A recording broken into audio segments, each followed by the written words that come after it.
Hello കൂട്ടുകാരെ, ഇന്ന് ഈ ഒരു വീഡിയോയിലൂടെ നമുക്ക് മാനിഫെസ്റ്റേഷൻ എന്താണ് അത് മനസ്സിലാക്കാം. അതല്ലാതെ സ്പിരിച്വൽ ജേർണീസിലും ട്വിൻ ഫ്ലെയിം ജേർണീസിലൊക്കെ വരുമ്പോൾ നമ്മൾ മാസ്റ്റർ മാനിഫെസ്റ്റേഴ്സ് ആണെന്ന് പറയാറുണ്ട്. അപ്പോൾ അതിൻ്റെ ഒരു ഇമ്പാക്റ്റ് നമ്മുടെ ജേർണിയിൽ എങ്ങനെയായിരിക്കുമെന്ന് മനസ്സിലാക്കാം. അതേപോലെ തന്നെ നമ്മുടെ കമ്മ്യൂണിറ്റിയിൽ മാനിഫെസ്റ്റേഷനെ കുറിച്ച് ഒത്തിരി മിത്സും ഉണ്ട്. അതായത് മിസ്കൺസെപ്ഷൻസ് എന്ന് പറയാം. അതിനെക്കുറിച്ച് നമുക്ക് മനസ്സിലാക്കാം. അപ്പോൾ ആദ്യത്തെ കാര്യം, മാനിഫെസ്റ്റേഷൻ എന്ന് പറഞ്ഞാൽ എന്താണ്? വളരെ സിമ്പിളായിട്ട് പറഞ്ഞാൽ നമ്മളുടെ ഉള്ളിലെ ഒരു തോട്ട്, ഒരു ഡിസയർ, ഒരു വിഷ് ഫുൾഫിൽമെൻറ്റ്, അല്ലെങ്കിൽ ഒരു ഇൻറ്റൻഷൻ, ഒരു ഫീലിംഗ് എന്നൊക്കെ പറയാം. ഇതിനെ നമ്മളുടെ റിയാലിറ്റിയിലേക്ക് ഒരു വിഷ് ഫുൾഫിൽമെൻറ്റിൻ്റെ രൂപത്തിൽ ഇൻറ്റിഗ്രേറ്റ് ചെയ്യുന്നതാണ്. അല്ലെങ്കിൽ 3Dയിലേക്ക് നമ്മളുടെ ഉള്ളിൽ കിടക്കുന്ന ആ ഒരു തോട്ടിനെ, ആ ഒരു ഡിസയറിനെ, ആ ഒരു ഇൻറ്റൻഷനെ, ആ ഒരു ഫീലിങ്ങിനെ നമ്മൾ 3Dയിലേക്ക് അലൈൻ ചെയ്യുകയാണ് ചെയ്യുന്നത്. അപ്പോൾ ശരിക്കും പറഞ്ഞാൽ നമ്മളുടെ മനസ്സിൽ കിടക്കുന്ന ഒരു ആഗ്രഹം റിയലായിട്ട് നമ്മളുടെ മുമ്പിൽ നടക്കുമ്പോഴാണ് അത് മാനിഫെസ്റ്റേഷൻ സക്സസ്ഫുൾ ആയി എന്ന് പറയുന്നത്. അപ്പോൾ ഈ മാനിഫെസ്റ്റേഷൻസ് എന്ന് പറയുന്നത് 2 തലങ്ങളിലാണ് നടക്കുന്നത്. ഒന്ന് നമ്മുടെ ഉള്ളിലും ഒരു തോട്ടായിട്ട് അല്ലെങ്കിൽ ഒരു ഫീലിംഗ് ആയിട്ടൊക്കെയും, രണ്ടാമത്തേത് അത് റിയാലിറ്റിയിൽ കൊണ്ടുവരിക. അപ്പോൾ 2 ഘട്ടങ്ങളിലായിട്ടാണ് ഏതൊരു കാര്യവും മാനിഫെസ്റ്റ് ആയിട്ട് വരുന്നത്. അപ്പോൾ വളരെ സിമ്പിളായിട്ട് മാനിഫെസ്റ്റേഷൻ എന്താണെന്ന് മിനിമമായിട്ട് നമ്മൾ മനസ്സിലാക്കി. ഇനി മാനിഫെസ്റ്റേഷനെ കുറിച്ച് നമ്മളുടെ കമ്മ്യൂണിറ്റിയിലുള്ള മിത്സ് എന്താണെന്ന് മനസ്സിലാക്കാം. അപ്പോൾ ഇത് ഏറ്റവും കൂടുതൽ എനിക്ക് തോന്നുന്നു കൗൺസിലിംഗ് സെഷൻസിലും നമ്മൾക്ക് ലൈവിലൊക്കെ വരുമ്പോൾ കമൻസ് ആയിട്ടും ഒക്കെ ഏറ്റവും കൂടുതൽ കേട്ടിട്ടുള്ള ഒരു ഡൗട്ടാണ്. ജേർണലിംഗ് ചെയ്യാൻ പറയുമ്പോൾ നമ്മളുടെ ഇമോഷൻസിനെ നമ്മളവിടെ എഴുതാൻ പറയാറുണ്ട്. അതായത് ജേർണലിംഗ് എന്തിനാണ് ചെയ്യുന്നതെന്ന് പറഞ്ഞാൽ നമ്മുടെ സബ് കോൺഷ്യസ് മൈൻഡിൽ കിടക്കുന്ന പലതരത്തിലുള്ള നെഗറ്റീവ് ഇമോഷൻസിനെയും ബിലീഫ് സിസ്റ്റത്തെയും ക്ലിയർ ചെയ്യാനായിട്ട് ചെയ്യാൻ പറയാറുണ്ട്, എഴുതാൻ പറയാറുണ്ട്. ബേസിക്കലി ജേർണലിംഗ് എന്നുള്ള ഒരു വാക്ക് എടുത്ത് കളയുമ്പോഴും റൈറ്റ് ആൻഡ് ബേൺ ടെക്നിക്കൊക്കെ പറഞ്ഞു കൊടുക്കുമ്പം തിരിച്ചു വരുന്ന ഒരു ചോദ്യമായിരിക്കും, നമ്മൾ എഴുതുമ്പോൾ നമ്മുടെ ലൈഫിലേക്ക് ഇത് പിന്നെയും ഈ നെഗറ്റിവിറ്റീനെ നമ്മൾ മാനിഫെസ്റ്റ് ചെയ്തെടുക്കുകയല്ലേ എന്ന് ചോദിക്കാറുണ്ട്. അപ്പോൾ അതിന് വളരെ ക്ലിയർ ആയിട്ടുള്ള ഒരു ഉത്തരമാണ് ഇവിടെ ഈ ഒരു വീഡിയോയുടെ തംബ്നെയിലായിട്ട് കിടക്കുന്ന ആ ഒരു പിക്ചർ എന്ന് പറയുന്നത്. അതായത് ഇതൊരു ഇമോഷണൽ വൈബ്രേഷൻ ചാർട്ടാണ്. എന്തുകൊണ്ടാണ് ഈ ഒരു ചാർട്ട് ഇവിടെ ഇട്ടിരിക്കുന്നതെന്നും ഇതിനും മാനിഫെസ്റ്റേഷനും തമ്മിലുള്ള ബന്ധം എന്താണെന്നും പറഞ്ഞുതരാം. ഓഫ് കോഴ്സ് മാനിഫെസ്റ്റേഷൻ ടെക്നിക്സ് നമ്മൾ പഠിക്കുമ്പോൾ ഒത്തിരി ടെക്നിക്സ് നമ്മൾ പഠിക്കാനുണ്ട്. അതായത് ഒരു കാര്യത്തെ 3 പ്രാവശ്യം എഴുതുക, ഒരേ കാര്യത്തെ 5 പ്രാവശ്യം എഴുതുക ഒരു ദിവസം, അല്ലെങ്കിൽ 396 മെത്തേഡ് എന്ന് പറയും. 3 പ്രാവശ്യം രാവിലെ എഴുതുക, 9 പ്രാവശ്യം ഉച്ചയ്ക്ക് എഴുതുക, വൈകിട്ട് 6 പ്രാവശ്യം എഴുതുക. ഇങ്ങനെ മാനിഫെസ്റ്റേഷൻ എന്ന് പറയുന്നത് ഒരു തരത്തിൽ ലോ ഓഫ് അട്രാക്ഷനാണ്. ഇങ്ങനെയൊക്കെ ഉള്ള ഒത്തിരി ടെക്നിക്സ്, വാട്ടർ ടെക്നിക്സ് ഉണ്ട്, ഒത്തിരി ടെക്നിക്സ് നമുക്ക് ഇന്നത്തെ കാലത്ത് മാനിഫെസ്റ്റേഷനെ കുറിച്ച് പഠിപ്പിക്കുന്ന കോച്ചസ് നമുക്ക് പഠിപ്പിച്ചു തരാറുണ്ട്. എന്നാൽ ശരിക്കും പറഞ്ഞാൽ മാനിഫെസ്റ്റേഷൻ എന്ന് പറഞ്ഞാൽ എന്താണ്? നമ്മൾ ആ ഒരു വൈബ്രേഷനിലേക്ക് അലൈൻഡാവണം.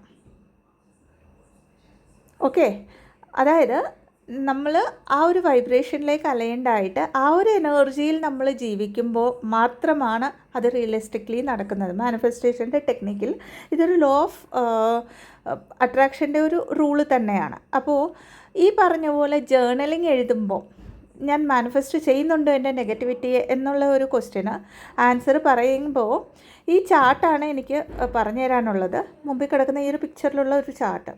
ഇതിൽ നമ്മൾക്ക് നോക്കുമ്പം ശരിക്കും പറഞ്ഞാൽ ഇതൊരു ഇമോഷണൽ വൈബ്രേഷണൽ ചാർട്ടാണ്. ഇതിൽ നമ്മളുടെ ലോവർ വൈബ്രേഷണൽ എനർജി നോക്കുമ്പം ഷെയിം, ഗിൽട്ട്, അല്ലെങ്കിൽ താഴേന്ന് മുകളിലേക്ക് നമ്മൾ നോക്കുമ്പം ഒരു ഏകദേശം 175 വരെ നമ്മുടെ ലോവർ വൈബ്രേഷണൽ എനർജിയാണ് കിടക്കുന്നത്. 200 വന്ന് കഴിയുമ്പം, അല്ലെങ്കിൽ ആ 200 ആദ്യം കഴിയുമ്പോഴാണ് നമ്മൾ ഈ ഒരു എനർജീനെ, അതായത് നമ്മളിൽ കിടക്കുന്ന ആ ഒരു ലോവർ വൈബ്രേഷണൽ എനർജീനെ നമ്മൾ ഒരു ന്യൂട്രൽ എനർജിയിലേക്ക് കൊണ്ടുവരുന്നത്. അതായത് പോസിറ്റീവും അല്ല നെഗറ്റീവും അല്ല, അത് കഴിഞ്ഞ് മുകളിലേക്ക് പോകുമ്പോഴാണ് നമ്മളൊരു ഹയർ വൈബ്രേഷണൽ എനർജിയിൽ വരുന്നത്. അതായത് ഏകദേശം ട്വിൻ ഫ്ലെയിം ജേർണിയിലുള്ളവരൊക്കെ ആണെങ്കിൽ അവരെ ഒരു ബാലൻസ്ഡ് വേയിൽ ഇരിക്കണമെങ്കിൽ അറ്റ്ലീസ്റ്റ് 350 to 400 മിനിമം ആ ഒരു വൈബ്രേഷണൽ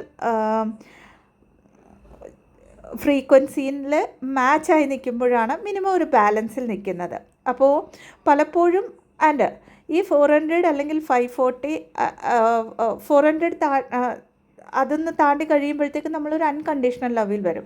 അപ്പോൾ ഇവിടേക്ക് വരുമ്പോഴത്തേക്കും എല്ലായ്പ്പോഴും ഇതേ ഫ്രീക്വൻസിയിൽ നിൽക്കണമെന്നുമില്ല. പലപ്പോഴും നമ്മളിൽ ഒരു നെഗറ്റീവ് അറ്റാക്ക് ഉണ്ടായി, അല്ലെങ്കിൽ നമ്മൾ ഏതെങ്കിലും അതർ സോൾസുമായിട്ട് ലോവർ വൈബ്രേഷണൽ സോൾസുമായിട്ടൊക്കെയും മിങ്കിളാകുമ്പോൾ നമ്മുടെ എനർജി പിന്നെയും നമ്മൾ മറ്റുള്ളവരുടെ എനർജിയും കൂടെ എടുത്തിട്ട് നമ്മൾ പിന്നെയും മേ ബി 200-ൽ വരാം, 250-ൽ വരാം. അപ്പോൾ ഈ കൺസിസ്റ്റൻസി മെയിൻറ്റെയിൻ ചെയ്യുക എന്നുള്ളതാണ് ആദ്യത്തെ കാര്യം. എന്തുകൊണ്ടാണ് ഈ ചാർട്ട് പറയുന്നതെന്ന് പറഞ്ഞാൽ, നമ്മൾ ജേർണലിംഗ് ചെയ്യുമ്പോൾ ശ്രദ്ധിച്ച് കേൾക്കുക. ജേർണലിംഗ് ചെയ്യുമ്പോൾ നമ്മൾ ഈ താഴെ, അതായത് 175 അതിൻ്റെ താഴേക്ക് കിടക്കുന്ന ഫ്രീക്വൻസിയിലുള്ള ഷാഡോ സെൽഫിനെ നമ്മൾ റിലീസ് ചെയ്യുകയാണ് ചെയ്യുന്നത്. എന്തുകൊണ്ടാണെന്ന് പറഞ്ഞാൽ, നമ്മളൊരു 150 അല്ലെങ്കിൽ 175 75 ഈ ഒരു ഫ്രീക്വൻസിയിലാണ് നമ്മൾ നിൽക്കുന്നതെങ്കിൽ, അതായത് 100 എന്ന് പറയുന്നത് ഒരു പേടിയുടെ എനർജിയാണ്. ഫോർ എക്സാമ്പിൾ, നമ്മൾ പേടിയിൽ നിന്നുകൊണ്ട് ഒരിക്കലും ഒരു ഹയർ ഫ്രീക്വൻസിയിലുള്ള സംഭവത്തെ നമുക്ക് മാനിഫെസ്റ്റ് ചെയ്യാൻ പറ്റത്തില്ല.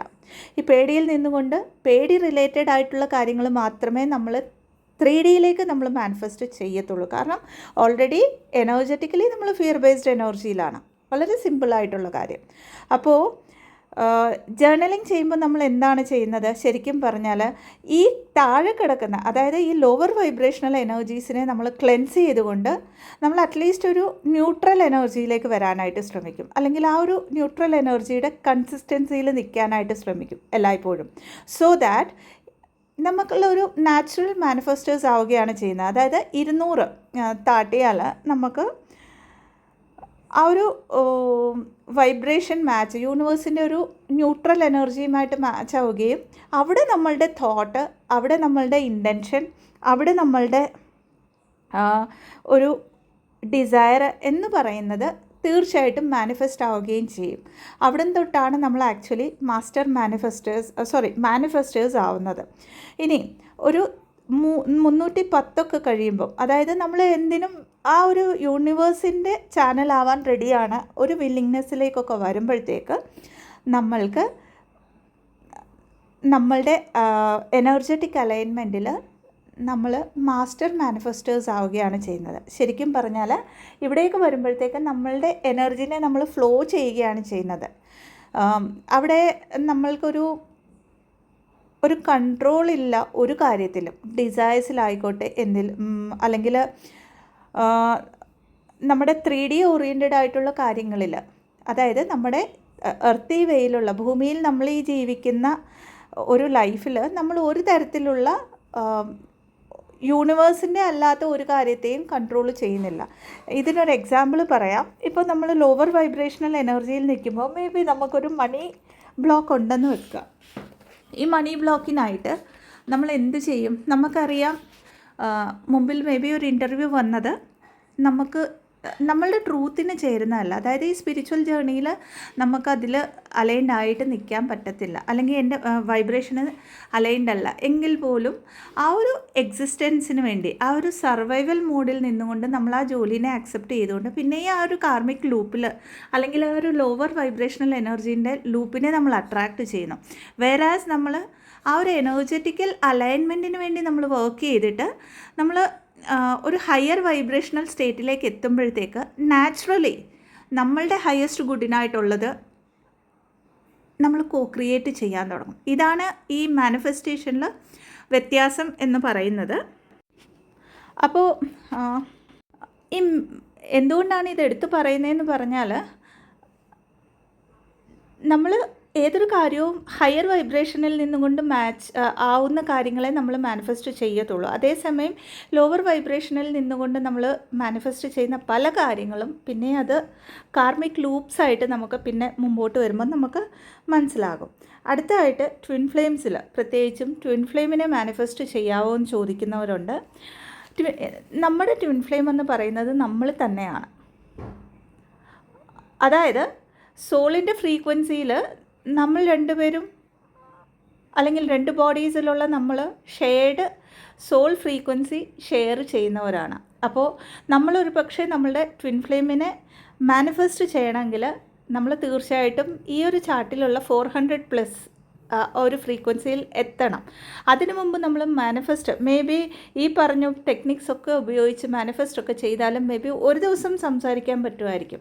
പിന്നെയും ആ ഒരു ട്രിഗറിൽ നമ്മൾ പിന്നെയും ഹീൽ ചെയ്യേണ്ടി വരും. അപ്പോൾ ട്വിൻ ഫ്ലെയിമിനെ മാനിഫെസ്റ്റ് ചെയ്യാനുള്ള സമയം നമ്മൾ പാഴാക്കാതെ അല്ലെങ്കിൽ അതിലേക്ക് നമ്മൾ കൂടുതൽ എനർജി കൊടുക്കാതെ നമ്മളുടെ വൈബ്രേഷണൽ ഫ്രീക്വൻസിനെ നമ്മൾ എല്ലായ്പ്പോഴും ഒരു ഹയർ വൈബ്രേഷനിലേക്ക് കൊണ്ടെത്തിക്കാനായിട്ട് ശ്രമിക്കുക. സോ ദാറ്റ് നമ്മൾ പീസിൻ്റെ എനർജിയിലിരുന്ന് നമ്മൾ മാസ്റ്റർ മാനിഫെസ്റ്റേഴ്സായി നമ്മളുടെ ലൈഫിനെ നമ്മൾ ക്രിയേറ്റ് ചെയ്യാൻ തുടങ്ങും. അപ്പോൾ നാച്ചുറലി നമ്മൾ നമ്മളുടെ ട്വിൻ ഫ്ലെയിമിനെ മാഗ്നറ്റൈസ് ചെയ്യുകയാണ് ചെയ്യുന്നത്. ഇനി ട്വിൻ ഫ്ലെയിം ജേർണിയിലുള്ള ഏറ്റവും വലിയ മിത്സിലൊന്നാണ്, ഞാൻ സ്പിരിച്വൽ ജേർണിയിലാണെങ്കിൽ എനിക്ക് ഫിനാൻഷ്യലി, അതായത് കാശ് വേണ്ട അല്ലെങ്കിൽ കാശധികം വേണ്ട, ഞാൻ സ്പിരിച്വാലിറ്റിയിലേക്കാണ്, അപ്പോൾ എവിടെയെങ്കിലും ഞാൻ സേവിങ്സ് ചെയ്യാമോ, അല്ലെങ്കിൽ ഫിനാൻഷ്യൽ അബണ്ടൻസിനെ ഞാൻ അട്രാക്റ്റ് ചെയ്യാൻ പറ്റുമോ, അല്ലെങ്കിൽ അത് വന്നാൽ പോലും എനിക്ക് ഫിയറുണ്ട്. കാരണം ഞാനൊരു സ്പിരിച്വാലിറ്റി റിലേറ്റഡ് അല്ലെങ്കിൽ ട്വിൻ ഫ്ലെയിം റിലേറ്റഡ് പാത്തിലാണ് എന്നുള്ളത്. സ്പിരിച്വാലിറ്റിയിൽ എന്ന് പറയുമ്പോൾ നമുക്കൊരു എന്താ പറയുന്നത്, ഇതും ഒരു ബിലീഫ് സിസ്റ്റം തന്നെയാണ്. നമ്മൾ സന്യാസമൊക്കെ സ്വീകരിച്ച് ഹിമാലയത്തിലൊക്കെ പോകണം. നമ്മളൊക്കെയും വളർന്നു വന്ന സാഹചര്യങ്ങളിൽ നമ്മൾ കേട്ടിട്ടുള്ള പല കാര്യങ്ങളിലൂടെ നമ്മൾ ബിലീവ് ചെയ്തിരിക്കുന്ന സ്പിരിച്വാലിറ്റി എന്ന് പറഞ്ഞാൽ സന്യാസത്തെ സ്വീകരിക്കലും, ഓഫ് കോഴ്സ് ഒരു കണക്കിന് സ്പിരിച്വാലിറ്റിയിൽ നമ്മൾ ഗോഡിലേക്കാണ് അലൈൻഡ് ആവുന്നത്. ഞാൻ പറയുന്നത് അതല്ല എന്നല്ല, പക്ഷേ എൻറ്റയർലി നമ്മൾ തേർഡ് ഡൈമെൻഷണൽ ലൈഫിനെ നമ്മളിവിടെ വിട്ടിട്ട് പോകുന്നില്ല. ദാറ്റ് മീൻസ് ഇവിടെ നമ്മൾ 3Dനെയും 5Dനെയും ബാലൻസ് ചെയ്യുകയാണ് ചെയ്യുന്നത്. കാരണം എപ്പോഴാണോ എനിക്ക് കാശ് വേണ്ട അല്ലെങ്കിൽ ഞാൻ സ്പിരിച്വാലിറ്റിയിലാണെന്ന് പറയുമ്പോൾ നമ്മളുടെ മണി ഫ്ലോനെ ബ്ലോക്ക് ചെയ്യുകയാണ് ചെയ്യുന്നത്. മണി എന്ന് പറയുന്നത് നമുക്കൊക്കെ അറിയാം ഒരു എനർജിയാണ്, എനർജറ്റിക്കൽ വൈബ്രേഷനാണ്. അപ്പോൾ ആൻഡ് മോറോവർ ട്വിൻ ഫ്ലെയിം ജേർണിയിലൊക്കെ ആണെങ്കിൽ നമ്മൾക്ക് സോൾ പർപ്പസ് ചെയ്യേണ്ടി വരും. സോൾ പർപ്പസ് എന്ന് പറയുന്നത് പലർക്കും മണി റിലേറ്റഡ് ആയിരിക്കും. മണി റിലേറ്റഡ് എന്ന് പറഞ്ഞാൽ ചെറിയൊരു ഉദാഹരണം പറഞ്ഞാൽ, നമ്മൾക്ക് ആർക്കെങ്കിലും ഒരാൾക്ക് ഒരു നേരത്തെ വയറ് നിറച്ച് ഭക്ഷണം കൊടുക്കണമെങ്കിൽ അറ്റ്ലീസ്റ്റ് നമ്മൾ മിനിമം ഒരു എമൗണ്ട് പേ ചെയ്താൽ മാത്രമേ അത് ചെയ്യാൻ പറ്റത്തുള്ളൂ, അല്ലേ?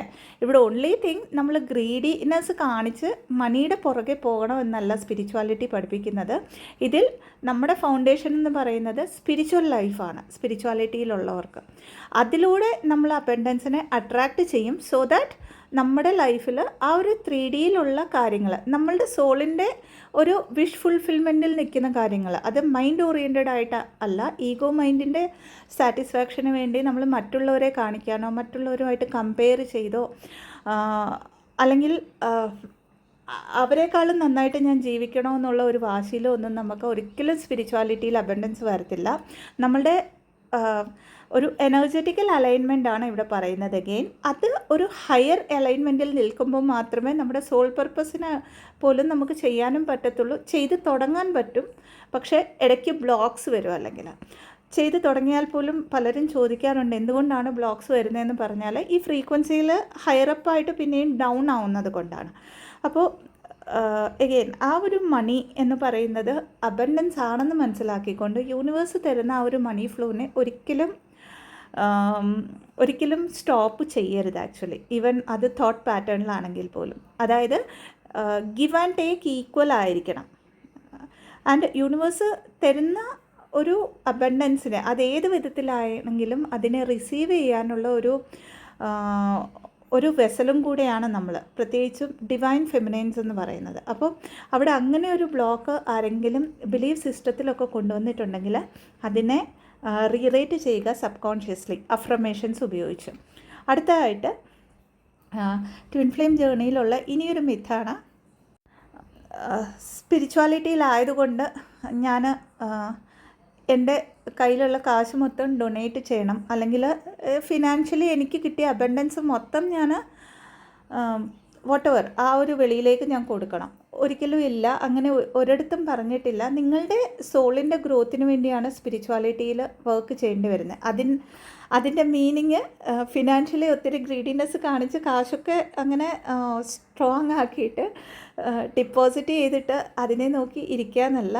മണി എന്ന് പറയുന്നത് നമ്മൾ ഫ്ലോ ആക്കാനുള്ളതാണ് ആക്ച്വലി. അപ്പോൾ പറഞ്ഞു വന്നത് എന്താന്ന് പറഞ്ഞാൽ, പലർക്കും ഉണ്ട്, ഞാൻ ഇപ്പോൾ ഇത്രയും ഒരു ഏർണിങ് ചെയ്യുമ്പം ഞാനത് അത്രയും തന്നെ ഞാൻ ഇത് ചെയ്യണമെന്നുള്ളത്. നമ്മളുടെ സോൾ തീർച്ചയായിട്ടും 100% നമ്മളുടെ ഏർണിങ്സ് അല്ലെങ്കിൽ 90% അത് വെളിയിലേക്ക് എന്താ പറയുന്നത്, ഒരു സോൾ പർപ്പസിനൊക്കെ സ്പെൻഡ് ചെയ്യണമെന്ന് പറഞ്ഞാൽ തീർച്ചയായിട്ടും ആവാം. പക്ഷേ ആ സ്പെൻഡ് ചെയ്യുന്ന മൊമെൻറ്റ് നമ്മുടെ എനർജറ്റിക്കൽ വൈബ്രേഷനിൽ എന്താണ് നമ്മുടെ ഫീലിംഗ് എന്ന് മനസ്സിലാക്കുക.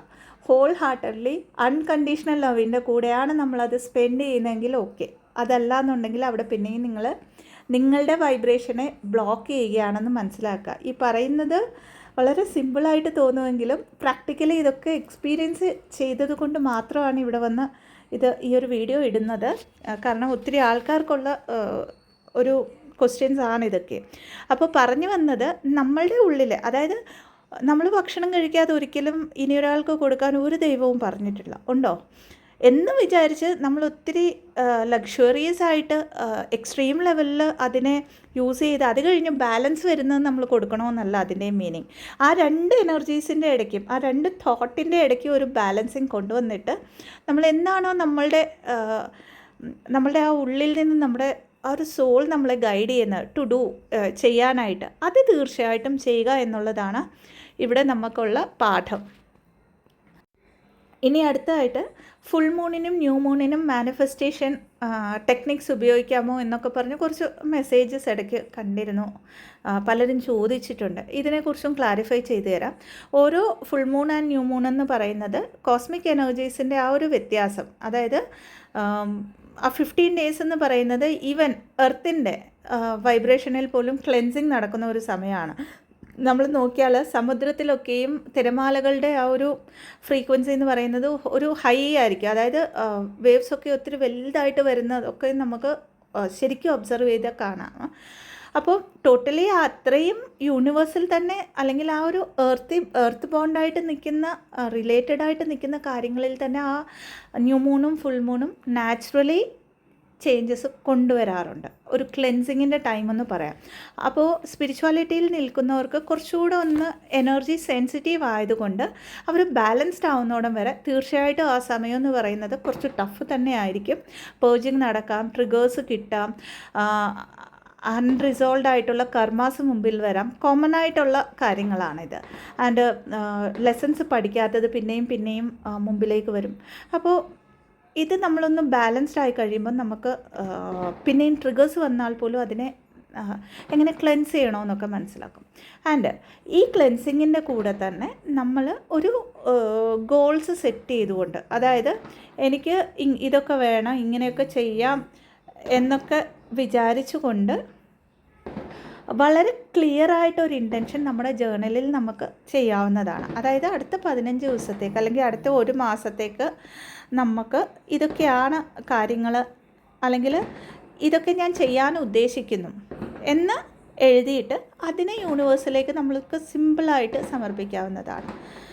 സമർപ്പിക്കുക എന്ന് പറഞ്ഞാൽ ഇതൊക്കെ എൻ്റെ ഒരു പ്ലാനാണ്, ആൻഡ് ഇതിൻ്റെ ഔട്ട്കം എന്താണോ അതെൻ്റെ ഹയസ്റ്റ് ഗുഡിനായിക്കോട്ടെ, അത് യൂണിവേഴ്സിൻ്റെ കയ്യിൽ, അല്ലെങ്കിൽ മഹാദേവൻ്റെ കയ്യിൽ, അല്ലെങ്കിൽ കൃഷ്ണ ഭഗവാന്റെ കയ്യിൽ, അല്ലെങ്കിൽ ജീസസ് ക്രൈസ്റ്റിൻ്റെ കയ്യിൽ എന്താണോ നമ്മളങ്ങനെ എഴുതി നമ്മളതിനെ ലെറ്റ് ഗോ ചെയ്യുന്നത്. അതായത് ക്ലിങ് ആവുന്നില്ല നമ്മളവിടെ ആ ഒരു എനർജിയിലേക്ക്. ഇത് നടക്കുമോ, ഇതെപ്പോൾ നടക്കും, ഇതിൻ്റെ ഔട്ട്കം എന്തായിരിക്കും, ഇതൊക്കെ ആലോചിക്കുമ്പോൾ നമ്മൾ അറിഞ്ഞോ അറിയാതെ അവിടെ ഈ പറയുന്ന ഫ്രീക്വൻസിയിൽ നമ്മൾ താഴേക്ക് വരികയാണ്. അതേസമയം നമ്മളൊരു ഹയർ വൈബ്രേഷനിലിരുന്നു, പീസ്ഫുൾ എനർജിയിലിരുന്നു, ഗോൾസ് സെറ്റ് ചെയ്തു, അത് പ്രസൻറ്റ് മൊമെൻറ്റിൽ ആയതുപോലെ എഴുതി, ഗ്രാറ്റിറ്റ്യൂഡ് എഴുതി യൂണിവേഴ്സിന് ക്ലിങ് ആവാതെ അതിൻ്റെ ഔട്ട്കം ആലോചിക്കാതെ അതിനെ നമ്മൾ ലെറ്റ് ഗോ ചെയ്തു. അപ്പോൾ അതിൽ നമ്മളുടെ സോളിൻ്റെ അലൈൻമെൻറ്റിൽ നടക്കേണ്ട കാര്യങ്ങൾ തീർച്ചയായിട്ടും നടന്നിരിക്കും.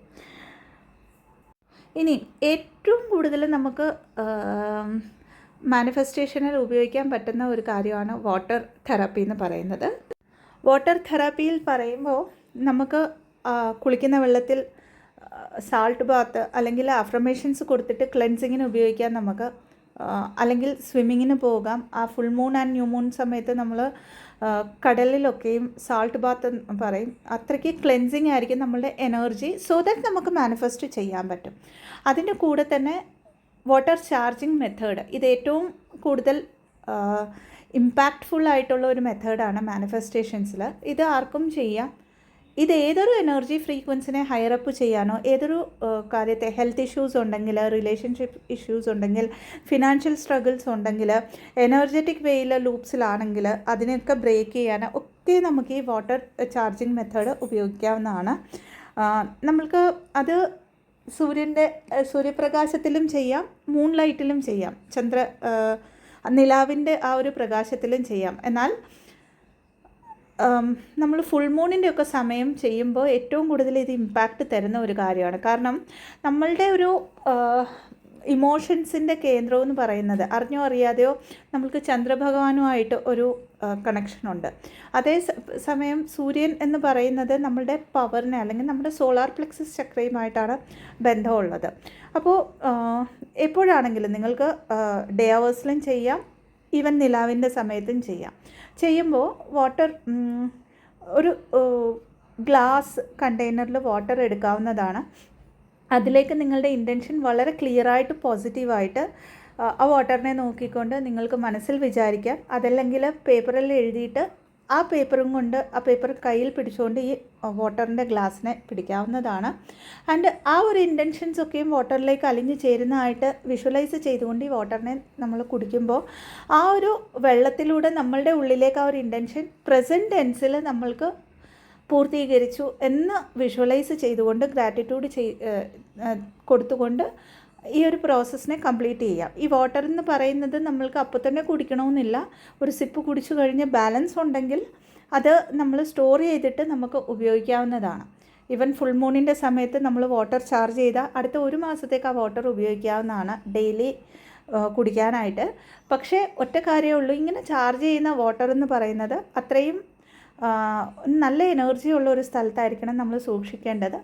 രണ്ടാമത്തേത്, ഈ വെള്ളം എന്ന് പറയുന്നത് താഴെ വീഴ്ത്തി കളയരുത്. കാരണം എനർജൈസ്ഡ് വാട്ടറാണ് ഇത്. നമ്മൾക്ക് ഹെൽത്ത് ഇഷ്യൂസൊക്കെ ഉണ്ടെങ്കിലും നമ്മളുടെ ഉള്ളിലെ, അതായത് ഫിസിക്കലി, മെൻ്റലി, ഇമോഷണലി, എനർജറ്റിക്കലി എന്തൊക്കെ പ്രശ്നങ്ങളുണ്ടോ, എന്തൊക്കെ കാര്യങ്ങൾ നമ്മളുടെ ഫ്രീക്വൻസിയിൽ എനർജറ്റിക്കലി അലൈൻ ആവാതെ നിൽക്കുന്നുണ്ടോ, അതിനെയൊക്കെയും ക്ലെൻസ് ചെയ്യാനായിട്ട് വളരെ സിമ്പിളായിട്ട് നമുക്ക് ഉപയോഗിക്കാവുന്ന ഒരു തെറപ്പിയാണിത്. തെറപ്പി എന്ന് പറഞ്ഞു, ഒരു മെത്തേഡാണിത്. ഇതല്ലാതെ നമുക്ക് അഫർമേഷൻസ് യൂസ് ചെയ്യാവുന്നതാണ്. അഫർമേഷൻസ് യൂസ് ചെയ്യുമ്പോൾ എന്താണെന്ന് പറഞ്ഞാൽ, ആ അഫർമേഷൻസ് ത്രൂ നമ്മളുടെ സബ് കോൺഷ്യസ് മൈൻഡിനെ ആയിരിക്കും നമ്മൾ ഹീൽ ചെയ്യുന്നത്. സോ ദാറ്റ് ഈ പറയുന്ന പല കാര്യങ്ങളും നമ്മളുടെ സബ് കോൺഷ്യസ് മൈൻഡിൽ സ്റ്റോർ ആയിട്ടുണ്ടെങ്കിൽ അതിനെ ഹീൽ ചെയ്യാനായിട്ട് അഫർമേഷൻസ് ഓൾവേസ് നമുക്ക് ഹെൽപ്ഫുള്ളാണ്. പക്ഷേ അതിൻ്റെ ഇമ്പാക്റ്റ് നമ്മളിലേക്ക് വരണമെങ്കിൽ കുറച്ചൊന്ന് സമയം എടുക്കുന്നതാണ്. കാരണം കോറിൽ നിന്നും ക്ലെൻസ് ചെയ്യുന്ന ഒരു പ്രോസസ്സായിരിക്കും അഫർമേഷൻസ് ഉപയോഗിച്ച് നമ്മളെ ക്ലെൻസ് ചെയ്യുക എന്ന് പറയുന്നത്.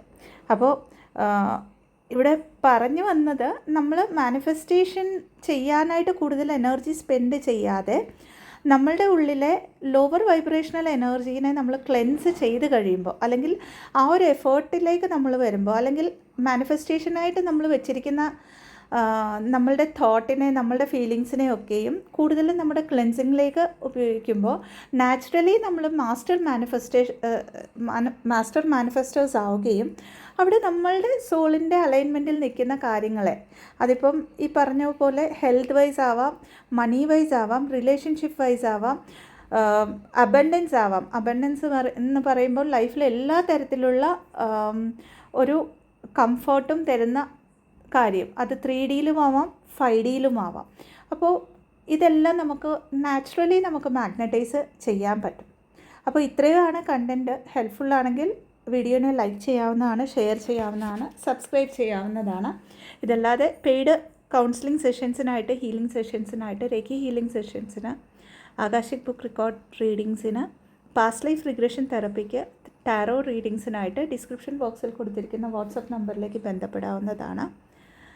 ഇതല്ലാതെ ഒക്ടോബർ 10 തൊട്ട് ആകാശിക് റെക്കോർഡ്സിൻ്റെ ഫസ്റ്റ് ലെവൽ ക്ലാസ്സസ് സ്റ്റാർട്ട് ആവുന്നുണ്ട്. ഇൻട്രസ്റ്റഡ് ആയിട്ടുള്ളവർ ഡിസ്ക്രിപ്ഷൻ ബോക്സിൽ കൊടുത്തിരിക്കുന്ന സെയിം നമ്പറിലേക്ക് ബന്ധപ്പെടാവുന്നതാണ്. ഇതല്ലാതെ മണി രേഖയുടെ സെക്കൻഡ് ലെവൽ ക്ലാസ്സസ് ഒക്ടോബർ 22 തൊട്ട് സ്റ്റാർട്ട് ആവുന്നുണ്ട്.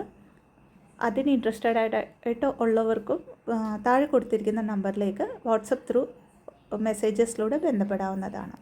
Thank you so much. Blessings. ഓം നമഃ ശിവായ.